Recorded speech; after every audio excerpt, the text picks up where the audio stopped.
أعوذ بالله من الشيطان الرجيم. فمن أظلم ممن كذب على الله وكذب بالصدق إذ جاءه أليس في جهنم مثوى للكافرين والذي جاء بالصدق وصدق به أولئك هم المتقون لهم ما يشاءون عند ربهم ذلك جزاء المحسنين ليكفر الله عنهم أسوأ الذي عملوا ويجزيهم أجرهم بأحسن الذي كانوا يعملون أليس الله بكاف عبده ويخوفونك بالذين من دونه ومن يضلل الله فما له من هاد ومن يهد الله فما له من مضل أليس الله بعزيز ذي انتقام ولئن سألتهم من خلق السماوات والأرض ليقولن الله قل أفرأيتم ما تدعون من دون الله إن أرادني الله بضر هل هن كاشفات ضره أو أرادني برحمة هل هن ممسكات رحمته قل حسبي الله عليه يتوكل المتوكلون قل يا قوم اعملوا على مكانتكم إني عامل فسوف تعلمون من يأتيه عذاب يخزيه ويحل عليه عذاب مقيم إنا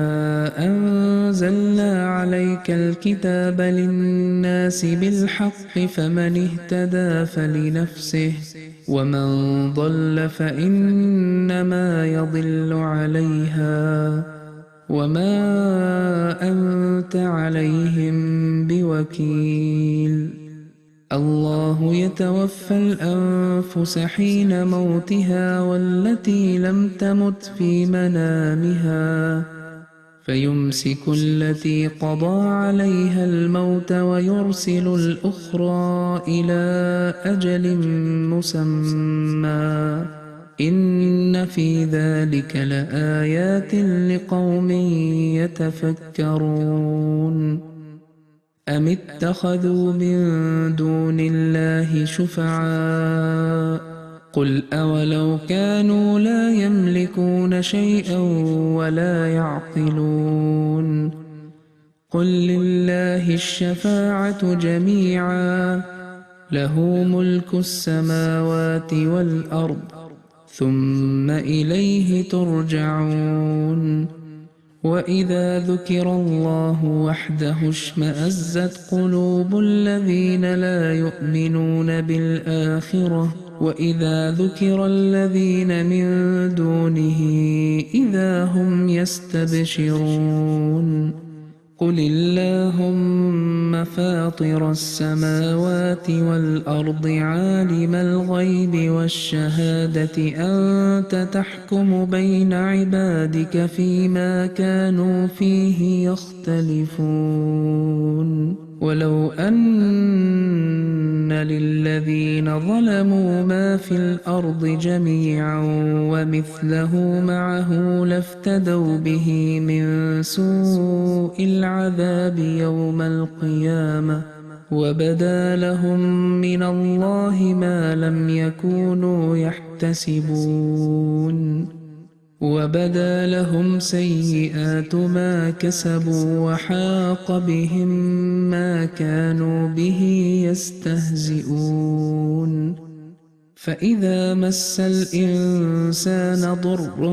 دعانا ثم إذا خولناه نعمة منا قال إنما إنما أوتيته على علم بل هي فتنة ولكن أكثرهم لا يعلمون قد قالها الذين من قبلهم فما أغنى عنهم ما كانوا يكسبون فأصابهم سيئات ما كسبوا والذين ظلموا من هؤلاء سيصيبهم سيئات ما كسبوا وما هم بمعجزين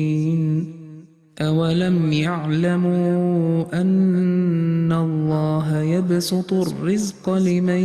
يشاء ويقدر إن في ذلك لآيات لقوم يؤمنون قل يا عبادي الذين أسرفوا على أنفسهم لا تقنطوا من رحمة الله إن الله يغفر الذنوب جميعا إنه هو الغفور الرحيم وأنيبوا إلى ربكم وأسلموا له من قبل أن يأتيكم العذاب ثم لا تنصرون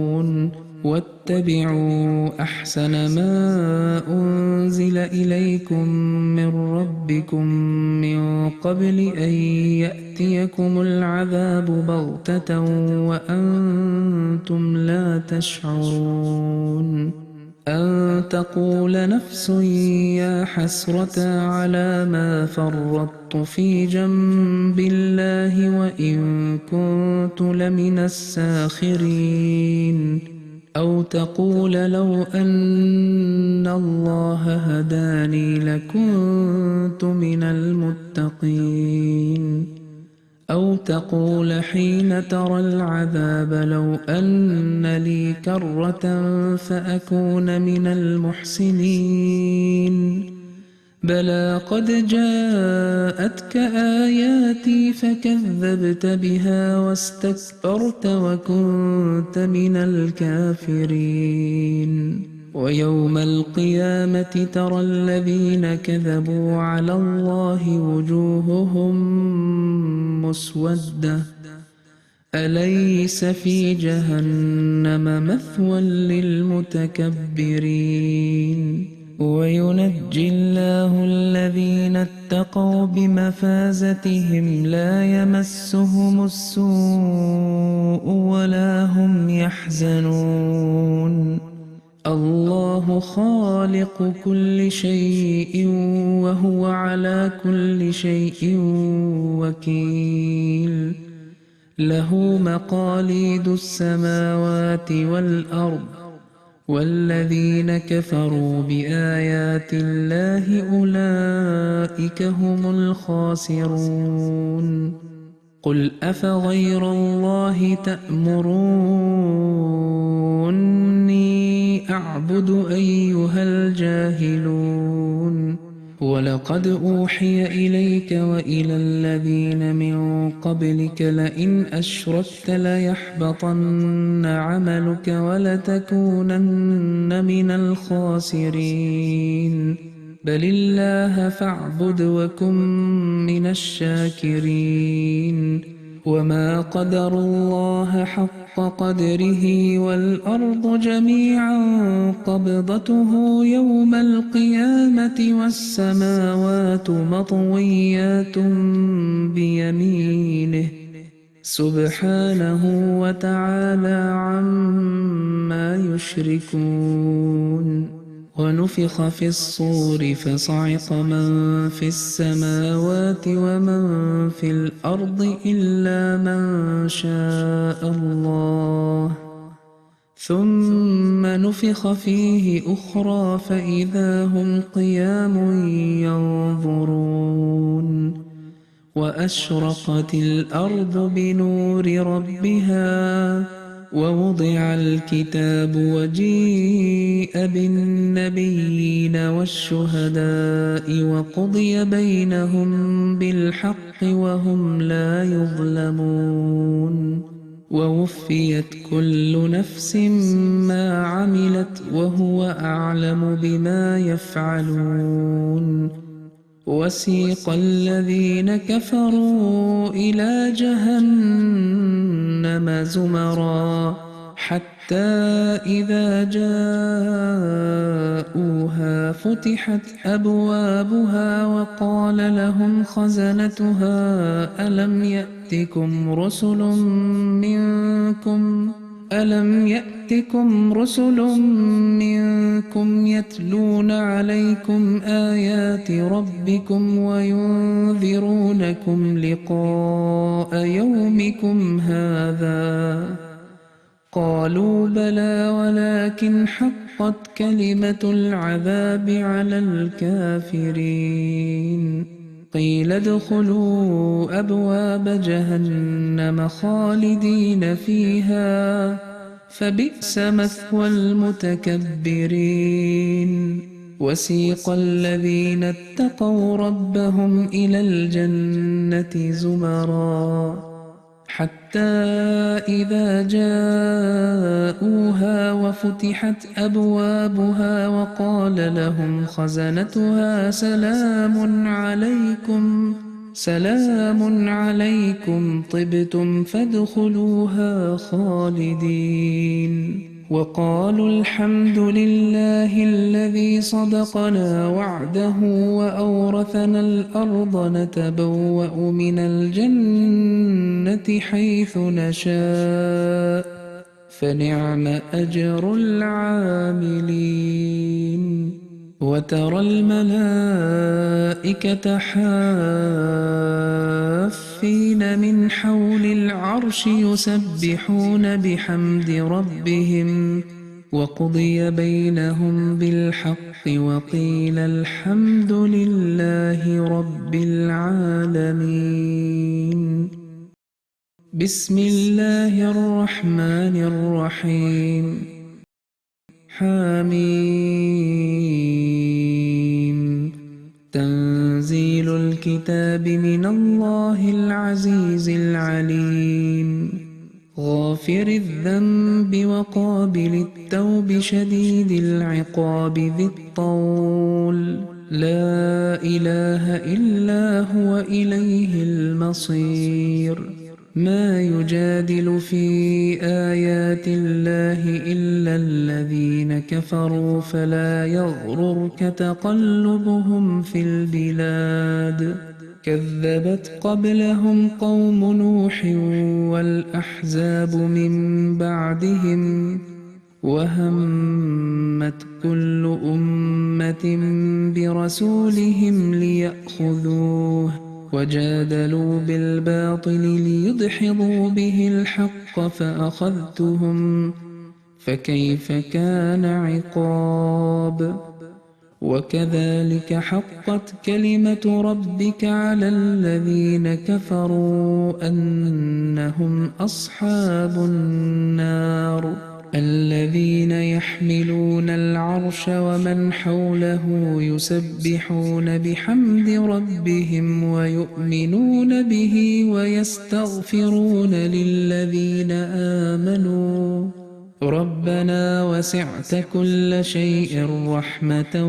وعلما فاغفر للذين تابوا واتبعوا سبيلك وقهم عذاب الجحيم ربنا وأدخلهم جنات عدن التي وعدتهم ومن صلح من آبائهم وأزواجهم وذرياتهم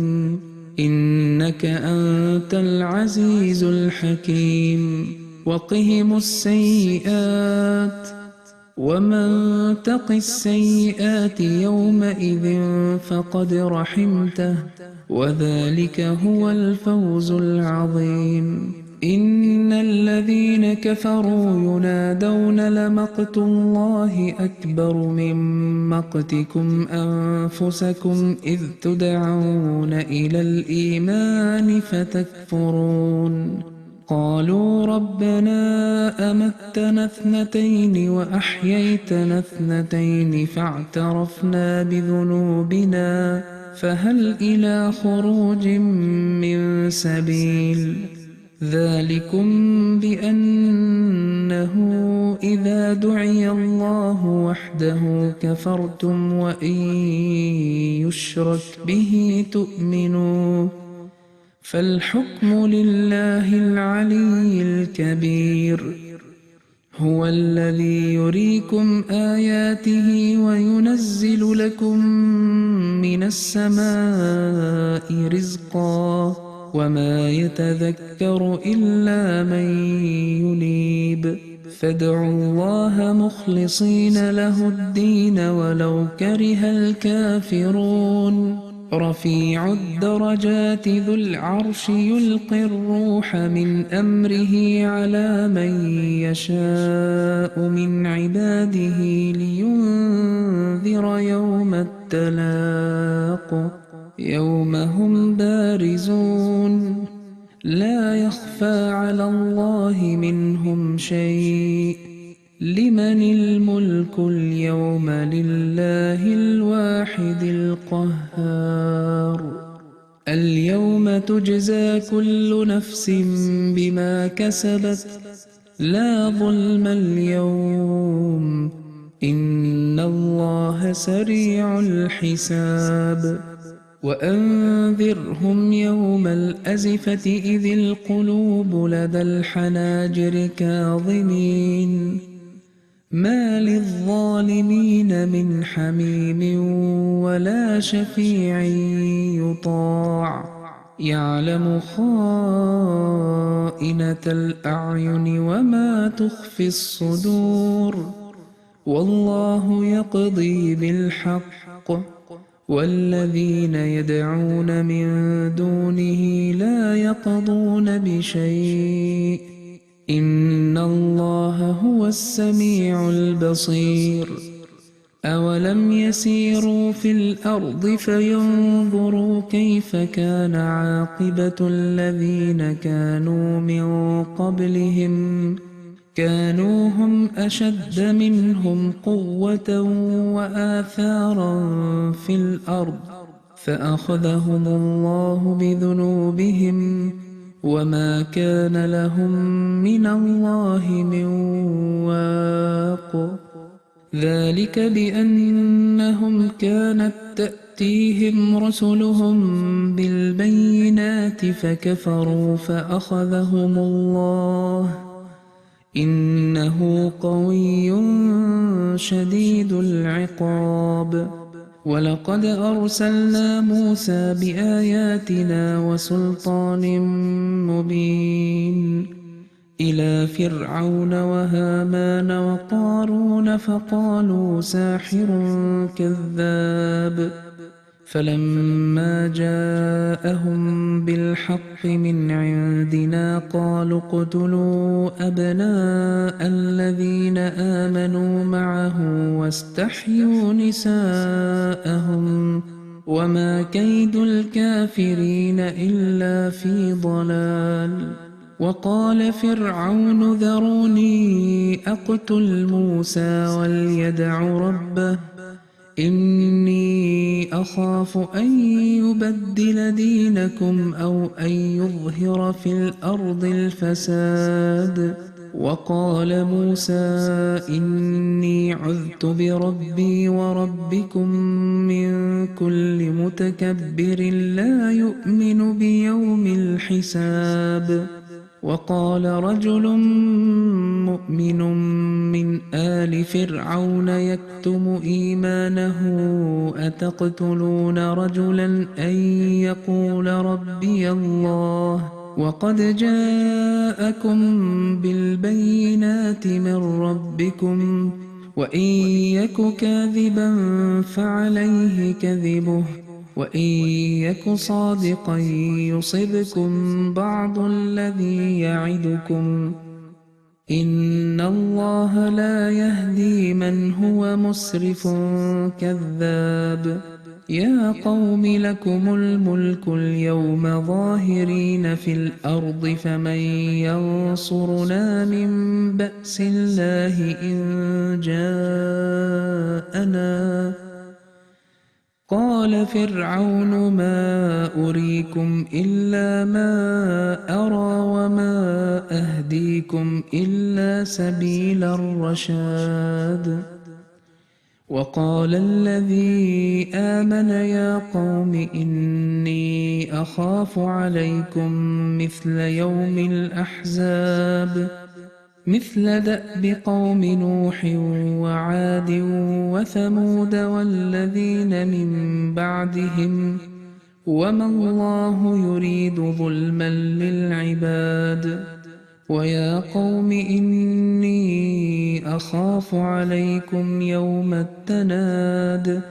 يوم تولون مدبرين ما لكم من الله من عاصم ومن يضلل الله فما له من هاد ولقد جاءكم يوسف من قبل بالبينات فما زلتم في شك مما جاءكم به حتى إذا هلك قلتم لن يبعث الله من بعده رسولا كذلك يضل الله من هو مسرف مرتاب الذين يجادلون في آيات الله بغير سلطان أتاهم كبر مقتا عند الله وعند الذين آمنوا كذلك يطبع الله على كل قلب متكبر جبار وقال فرعون يا هامان ابن لي صرحا لعلي أبلغ أسباب السماوات فأطلع إلى إله موسى وإني لأظنه كاذبا وكذلك زين لفرعون سوء عمله وصد عن السبيل وما كيد فرعون إلا في تباب وقال الذي آمن يا قوم اتبعون أهدكم سبيل الرشاد يا قوم إنما هذه الحياة الدنيا متاع وإن الآخرة هي دار القرار من عمل سيئة فلا يجزى إلا مثلها ومن عمل صالحا من ذكر أو أنثى وهو مؤمن فأولئك يدخلون الجنة يرزقون فيها بغير حساب ويا قوم ما لي أدعوكم إلى النجاة وتدعونني إلى النار تدعونني لأكفر بالله وأشرك به ما ليس لي به علم وأنا أدعوكم إلى العزيز الغفار لا جرم أن ما تدعونني إليه ليس له دعوة في الدنيا ولا في الآخرة وأن مردنا إلى الله وأن المسرفين هم أصحاب النار فستذكرون ما أقول لكم وأفوض أمري إلى الله إن الله بصير بالعباد فوقاه الله سيئات ما مكروا وحاق بآل فرعون سوء العذاب النار يعرضون عليها غدوا وعشيا ويوم تقوم الساعة أدخلوا آل فرعون أشد العذاب وإذ يتحاجون في النار فيقول الضعفاء للذين استكبروا إنا كنا لكم تبعا فهل أنتم مغنون عنا نصيبا من النار قال الذين استكبروا إنا كل فيها إن الله قد حكم بين العباد وقال الذين في النار لخزنة جهنم ادعوا ربكم يخفف عنا يوما من العذاب قالوا أولم تك تأتيكم رسلكم بالبينات قالوا بلى قالوا فادعوا وما دعاء الكافرين إلا في ضلال إنا لننصر رسلنا والذين آمنوا في الحياة الدنيا ويوم يقوم الأشهاد يوم لا ينفع الظالمين معذرتهم ولهم اللعنة ولهم سوء الدار ولقد آتينا موسى الهدى وأورثنا بني إسرائيل الكتاب هدى وذكرى لأولي الألباب فاصبر إن وعد الله حق واستغفر لذنبك وسبح بحمد ربك بالعشي والإبكار إن الذين يجادلون في آيات الله بغير سلطان أتاهم إن في صدورهم إلا كبر ما هم ببالغيه فاستعذ بالله إنه هو السميع البصير لخلق السماوات والأرض أكبر من خلق الناس ولكن أكثر الناس لا يعلمون وما يستوي الأعمى والبصير والذين آمنوا وعملوا الصالحات ولا المسيء قليلا ما تتذكرون إن الساعة لآتية لا ريب فيها ولكن أكثر الناس لا يؤمنون وقال ربكم ادعوني أستجب لكم إن الذين يستكبرون عن عبادتي سيدخلون جهنم داخرين الله الذي جعل لكم الليل لتسكنوا فيه والنهار مبصرا إن الله لذو فضل على الناس ولكن أكثر الناس لا يشكرون ذلكم الله ربكم خالق كل شيء لا إله إلا هو فأنى تؤفكون كذلك يؤفك الذين كانوا بآيات الله يجحدون الله الذي جعل لكم الأرض قرارا والسماء بناء وصوركم فأحسن صوركم ورزقكم من الطيبات ذلكم الله ربكم فتبارك الله رب العالمين هو الحي لا إله إلا هو فادعوه مخلصين له الدين الحمد لله رب العالمين قل إني نهيت أن أعبد الذين تدعون من دون الله لما جاءني البينات من ربي وأمرت أن أسلم لرب العالمين هو الذي خلقكم من تراب ثم من نطفة ثم من علقة ثم يخرجكم طفلا ثم لتبلغوا أشدكم ثم لتكونوا شيوخا ومنكم من يتوفى من قبل ولتبلغوا أجلا مسمى ولعلكم تعقلون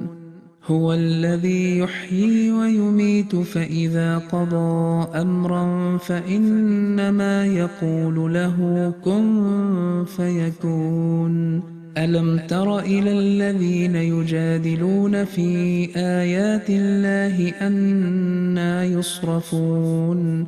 الذين كذبوا بالكتاب وبما أرسلنا به رسلنا فسوف يعلمون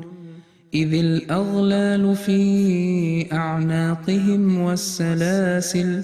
يسحبون في الحميم ثم في النار يسجرون ثم قيل لهم أين ما كنتم تشركون من دون الله قالوا ضلوا عنا بل لم نكن ندعو من قبل شيئا كذلك يضل الله الكافرين ذلكم بما كنتم تفرحون في الأرض بغير الحق وبما كنتم تمرحون ادخلوا أبواب جهنم خالدين فيها فبئس مثوى المتكبرين فاصبر إن وعد الله حق فإما نرينك بعض الذي نعدهم أو نتوفينك فإلينا يرجعون ولقد أرسلنا رسلا من قبلك منهم من قصصنا عليك ومنهم من لم نقصص عليك وما كان لرسول أن يأتي بآية إلا بإذن الله فإذا جاء أمر الله قضي بالحق وخسر هنالك المبطلون الله الذي جعل لكم الأنعام لتركبوا منها ومنها تأكلون ولكم فيها منافع ولتبلغوا عليها حاجة في صدوركم وعليها وعلى الفلك تحملون ويريكم آياته فأي آيات الله تنكرون أفلم يسيروا في الأرض فينظروا كيف كان عاقبة الذين من قبلهم كانوا أكثر منهم وأشد قوة وآثارا في الأرض فما أغنى عنهم ما كانوا يكسبون فلما جاءتهم رسلهم بالبينات فرحوا بما عندهم من العلم وحاق بهم ما كانوا به يستهزئون فلما رأوا بأسنا قالوا آمنا بالله وحده وكفرنا بما كنا به مشركين فلم يك ينفعهم إيمانهم لما رأوا بأسنا سنة الله التي قد خلت في عباده وخسر هنالك الكافرون بسم الله الرحمن الرحيم حميم تنزيل من الرحمن الرحيم كتاب فصلت آياته قرآنا عربيا لقوم يعلمون بشيرا ونذيرا فأعرض أكثرهم فهم لا يسمعون وقالوا قلوبنا في أكنة مما تدعونا إليه وفي آذاننا وقر ومن بيننا وبينك حجاب فاعمل إننا عاملون قل إنما أنا بشر مثلكم يوحى إلي أنما إلهكم إله واحد فاستقيموا إليه واستغفروه وويل للمشركين الذين لا يؤتون الزكاة وهم بالآخرة هم كافرون إن الذين آمنوا وعملوا الصالحات لهم أجر غير ممنون قل أئنكم لتكفرون بالذي خلق الأرض في يومين وتجعلون له أندادا ذلك رب العالمين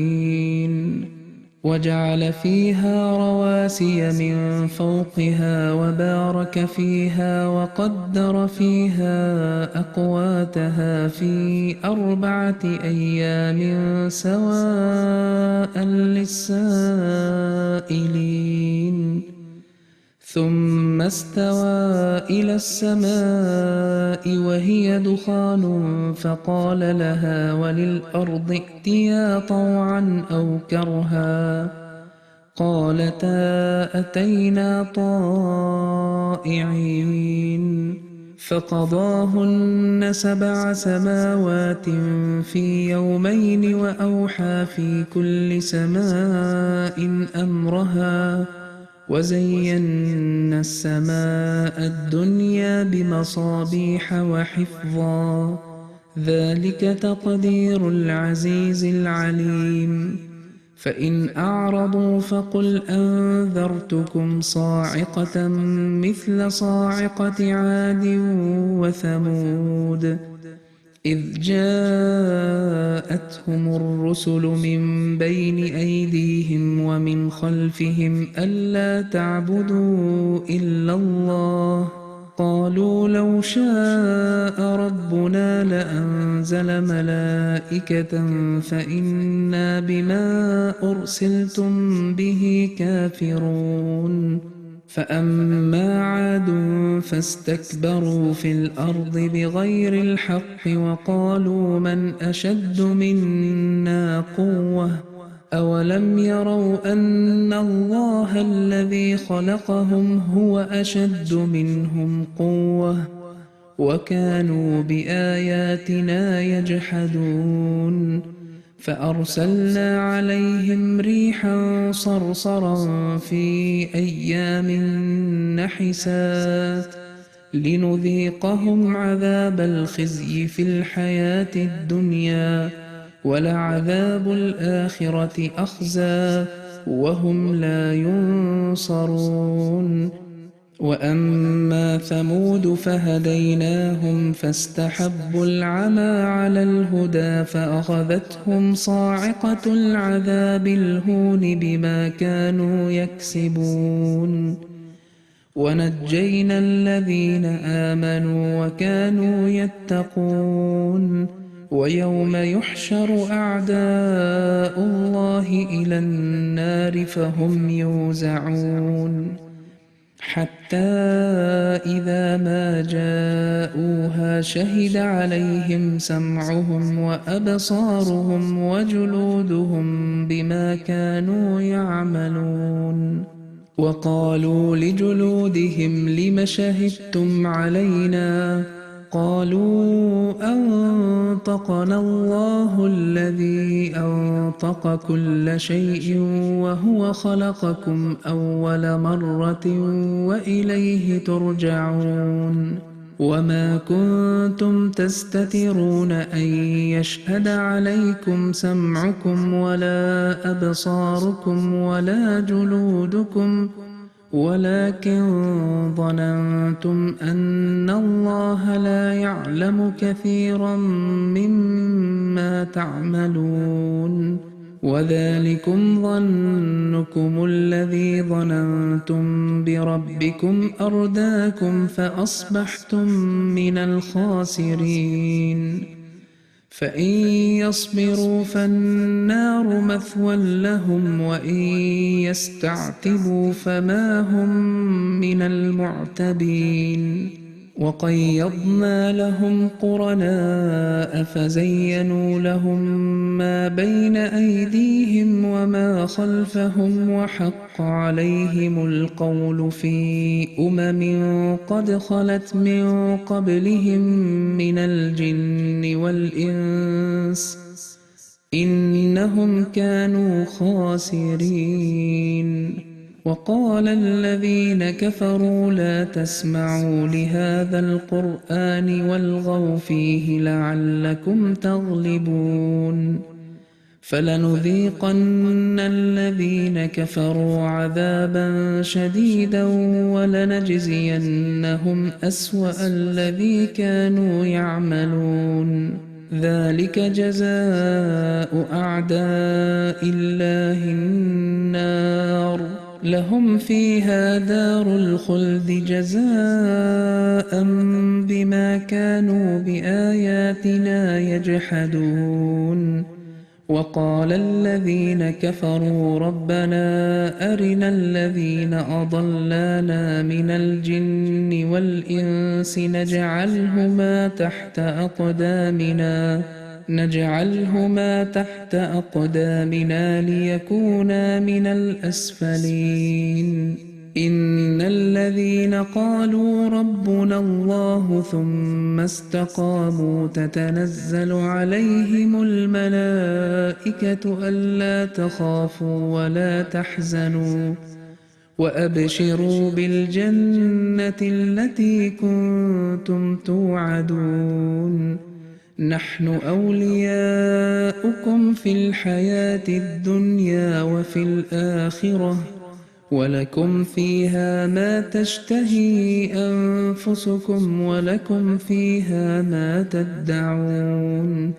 نزلا من غفور رحيم ومن أحسن قولا ممن دعا إلى الله وعمل صالحا وقال إنني من المسلمين ولا تستوي الحسنة ولا السيئة ادفع بالتي هي أحسن فإذا الذي بينك وبينه عداوة كأنه ولي حميم وما يلقاها إلا الذين صبروا وما يلقاها إلا ذو حظ عظيم وإما ينزغنك من الشيطان نزغ فاستعذ بالله إنه هو السميع العليم ومن آياته الليل والنهار والشمس والقمر لا تسجدوا للشمس ولا للقمر واسجدوا لله الذي خلقهن إن كنتم إياه تعبدون فإن استكبروا فالذين عند ربك يسبحون له بالليل والنهار وهم لا يسأمون ومن آياته أنك ترى الأرض خاشعة فإذا أنزلنا عليها الماء اهتزت وربت إن الذي أحياها لمحيي الموتى إنه على كل شيء قدير إن الذين يلحدون في آياتنا لا يخفون علينا أفمن يلقى في النار خير أم من يأتي آمنا يوم القيامة اعملوا ما شئتم إنه بما تعملون بصير. إن الذين كفروا بالذكر لما جاءهم وإنه لكتاب عزيز لا يأتيه الباطل من بين يديه ولا من خلفه تنزيل من حكيم حميد. ما يقال لك إلا ما قد قيل للرسل من قبلك إن ربك لذو مغفرة وذو عقاب أليم. ولو جعلناه قرآنا أعجميا لقالوا لولا فصلت آياته أعجمي وعربي قل هو للذين آمنوا هدى وشفاء والذين لا يؤمنون في آذانهم وقر وهو عليهم عمى أولئك ينادون من مكان بعيد. ولقد آتينا موسى الكتاب فاختلف فيه ولولا كلمة سبقت من ربك لقضي بينهم وإنهم لفي شك منه مريب. من عمل صالحا فلنفسه ومن أساء فعليها وما ربك بظلام للعبيد.